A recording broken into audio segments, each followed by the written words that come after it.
Have you ever wondered why Thief didn't have a multiplayer mode? Or perhaps why Ubisoft didn't end up taking Assassin's Creed into a competitive 4v4 multiplayer direction? I'm here to tell you today that somebody did. And in today's video we're having a look at Hood, Outlaws and Legends, the game that tried to do just that. I feel this game's concept was started by some guy sitting back in an expensive office chair stretching going, "Hey, you remember that Thief, Dishonored and Assassin's Creed games? They're all pretty well liked and fun, right?" The whole office looked him on and started nodding. He said, "Well, why don't we make a multiplayer game of that thing?" Everyone rejoiced, gave him a pat on the back, hung his picture up on the wall and started handing out medals. And then when they got back to their desks, they started work on Hood, Outlaws and Legends. Hood, Outlaws and Legends is a competitive PvEvP game by Sumo Digital, published by Focus Home Interactive, and it'll cost you $29.99 USD. What exactly is it, and is it worth your hard-earned $30? As I said above, the best way I can explain the game is to draw parallels to games like Assassin's Creed, Dishonored and Thief. Thief being the most clear-cut comparison here, as you do exactly that. You're one who steals from the rich and gives to the poor, and the main goal of an average match is to locate and steal a chest full of gold, trinkets and baubles. To do this, you and 3 other players need to find the sheriff, avoid his gaze and one-hitting attack to try and pickpocket the key from him to the vault. Then you need to sneak past or assassinate your way to the location of the vault to steal that juicy chest of gold. Once you've done this, you'll have to carry the box full of shiny golds to one of many extracts. There you'll need to defend the point as your muscle-brained manly men hoist it up and out of reach of your opponents who've been trying to do the same thing the entire game. The PvE aspect of this game would be the various IQ-deficient guards around the map, stationed as lookouts and defenders. You and your team of outlaws will have to try and sneak past them or completely obliterate them on your journey to find the sheriff in the locked chest. Alerting them would put that specific area of the map in lockdown and alert the enemy team of your whereabouts, which is, in all honesty, only a slight inconvenience. As much as I enjoyed the first 2 minutes of the match, sneaking with your team and making some well-coordinated takedowns as you try and locate the sheriff and his key, the PvP is truly where the game shines. But unfortunately, where there is light, there is also shadow. The animations can feel a bit clunky, and on the PC the controls feel awkward, having your sneak and slide be bound to the same C interactions. The only thing separating them is whether you're sprinting or not. Interactions are on E, so to vault over a ridge or a wall you need to hit E instead of the obvious spacebar. And spacebar, in this situation, gives you a short-range quick dodge. Unexpected controls and clunky animations aside, the PvP combat really is enjoyable. The 4 different classes each feel unique. How they fight and what situation you want to try and force to try and get the upper hand on your opponents. Playing as Robin, the long-ranged archer, I constantly found myself taking shots, constantly moving and making it harder for their Robins and strong melee units to pinpoint me or my location and rush me down. The game seems to be struggling a bit with balancing, as most class-based games do at launch. Robin, the long-ranged headshot machine, is incredibly adept at taking out both AI and players from afar. Which is his thing, like I get it, but matching against 4 level 80 accounts or playing Robin means you're in for a bad time. Completing any objective soon becomes a frustrating experience, where one of your teammates very quickly end up leaving the game, for which, I might add, there is no penalty at this moment, so it happens more often than it should. The 3 other classes have their own throwables and unique abilities. Robin's ability allows him to fire an explosive arrow that deals massive damage to anything in the area of effect, or anyone unlucky enough to have it protruding from their chest at that moment. Jon the Brawler has an ability that increases his vitality and gives him unlimited stamina for a short duration. The Hunter has a medium-range crossbow burst which will insta-kill you, and an ability that renders her pretty much invisible, allowing her to do takedowns on any NPC or player from any direction. Lastly, the Mystic Healer class that has a longer range flail attack that looks pretty cool, and an ability that will highlight enemies. All classes are not made equal though.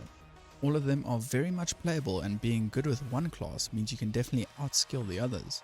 That aside though, there are 2 classes that seem to shine out head and shoulders above the other 2. Robin can literally one-tap the entire team with 1 arrow each in relative quick succession. Obviously that doesn't happen all the time, but when it does it feels really good to be Robin, and pretty bad for everybody else. To top it off, his explosive arrow ability can take out anyone in the area, which becomes especially frustrating when you're doing the last stretch of extracting the chest and get blown up seemingly out of nowhere because you couldn't dodge in time. The other would be Jon, the Brawler with his maul. His whole deal is staggering enemies and using his heavy attack with some nice ground control. Problem is, he's just as fast as everybody else, and running away from a full sprint Jon who's planning on doing that nice old right click on you means you'll never escape unless that Jon makes a mistake. Prepare to be stun locked as you try and break away from him over and over until your untimely death. And again, this is a frustrating way of dying that leads to people leaving the game and making your experience significantly worse.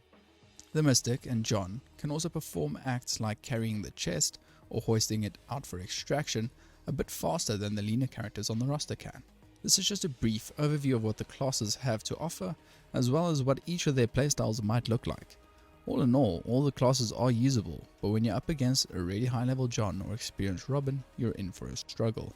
Let's quickly just jump back into the minute-to-minute gameplay again.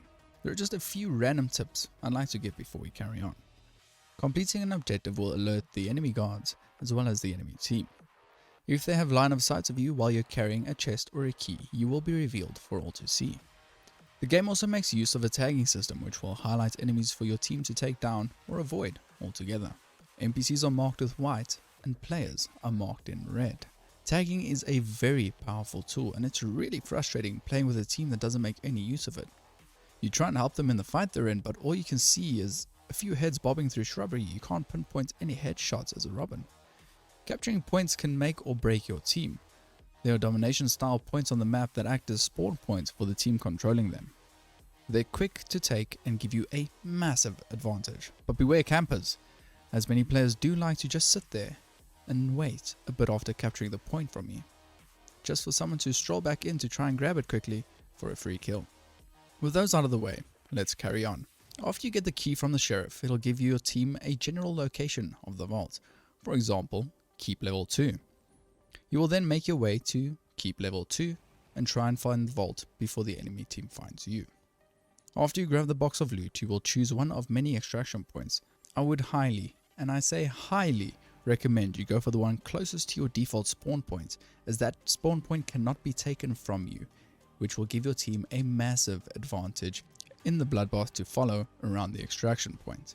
That just about wraps it up for the gameplay loop. It's fun, it's addictive and competitive, and it's also really simple to understand.